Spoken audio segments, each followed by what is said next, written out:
আসসালামু আলাইকুম প্রিয় দর্শক, আশা করি ভালো আছেন আল্লাহর রহমতে।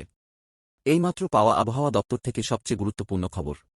দেশের ৫ জেলায় কালবৈশাখীর শঙ্কা। আবারও বাড়তে পারে বৃষ্টিপাত। কোথায় কেমন থাকবে আবহাওয়া সম্পূর্ণ জানিয়ে দেব। আর সবার আগে সঠিক আবহাওয়ার খবর জানতে আমাদের চ্যানেলটিকে সাবস্ক্রাইব করুন। দেশের ৫ অঞ্চলের উপর দিয়ে ঘণ্টায় সর্বোচ্চ ৬০ কিলোমিটার বেগে ঝোড়ো হাওয়া বয়ে যাওয়ার পূর্বাভাস দিয়েছে আবহাওয়া অধিদপ্তর। সেই সঙ্গে এসব অঞ্চলে বৃষ্টি অথবা বজ্রসহ বৃষ্টি হতে পারে। শনিবার ১৮ মে বিকেল ৪:৩০ থেকে রাত ১টা পর্যন্ত দেশের নদীবন্দরগুলোর জন্য দেওয়া আবহাওয়ার পূর্বাভাসে এই তথ্য জানানো হয়েছে।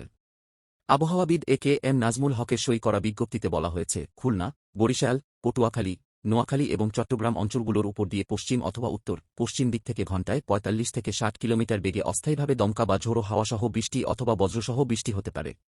তাই এসব এলাকায় নদীবন্দরগুলোকে ১ নম্বর সতর্ক সংকেত দেখাতে বলা হয়েছে। এদিকে শনিবার ১৮ মে সন্ধ্যা ৬টা থেকে পরবর্তী ৭২ ঘণ্টার আবহাওয়ার পূর্বাভাসে বলা হয়েছে, লঘুচাপের বর্ধিতাংশ পশ্চিমবঙ্গ থেকে উত্তর পশ্চিম বঙ্গোপসাগর পর্যন্ত বিস্তৃত রয়েছে। শনিবার সন্ধ্যা ৬টা থেকে পরবর্তী ২৪ ঘণ্টায় ঢাকা, খুলনা, বরিশাল, চট্টগ্রাম ও সিলেট বিভাগের কিছু কিছু জায়গায় এবং রাজশাহী, রংপুর ও ময়মনসিংহ বিভাগের দু-এক জায়গায় অস্থায়ীভাবে দমকা অথবা ঝোড়ো হাওয়াসহ বৃষ্টি বা বজ্রসহ বৃষ্টি হতে পারে, সেই সঙ্গে কোথাও কোথাও বিক্ষিপ্তভাবে শিলাবৃষ্টি হতে পারে। গোপালগঞ্জ, রাজশাহী, নোয়াখালী, কক্সবাজার, বাগেরহাট, যশোর, সাতক্ষীরা, পটুয়াখালী ও ভোলা জেলার উপর দিয়ে মৃদু তাপপ্রবাহ বয়ে যাচ্ছে এবং তা প্রশমিত হতে পারে। সারা দেশে দিনের তাপমাত্রা সামান্য হ্রাস পেতে পারে এবং রাতের তাপমাত্রা প্রায় অপরিবর্তিত থাকতে পারে। এদিকে ভারতীয় আবহাওয়া অফিস জানিয়েছে, বাংলাদেশ ও পশ্চিমবঙ্গের দিকে ধেয়ে আসছে সম্ভাব্য ঘূর্ণিঝড় রেমাল। ভারতীয় গণমাধ্যমের খবরে এমন তথ্য উঠে এসেছে।